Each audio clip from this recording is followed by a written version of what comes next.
hadalkii horaa loo yiri waxna waa qoray waa warmurtiyeedka haddii dhaliila ku yaalin dhaliisha qofku rabaa ku dhaliile qofku umaynaya kuma dhaliile waxaan leeyahay cid kastoo dareen ka galo dhaliil u qaado in lagu hagaajinayo lagu waarinayo inaad u qaadataan rabaa in lagu caayo ha u qaadan aad iyo aad baan maaragtay uga xumahay dagaalka shalay Puntland iyo Somaliland dhexdooda ka qarxay arrintaas oo runtii loo baahan yahay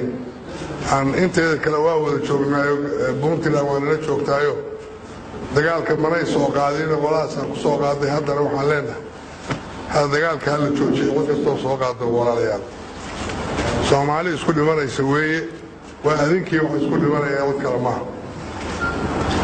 midda labaad halka ku yaala warmurtiyeedka qof kasta oo akhriyo u qaada inuu yahay waano iyo maslaxad ummadda Soomaaliyeed intii anaga nala noqotay waxa ku yaalada in la fuliyo qof kasta oo dowr ku leeyahay dowrkiisa ka qaato oo sidii uu fulin lahaa ugu talagalo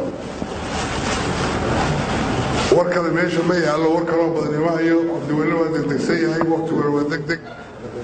waxaan ku soo dhaweynayaa asxaabteeda kale assalaamu calaykum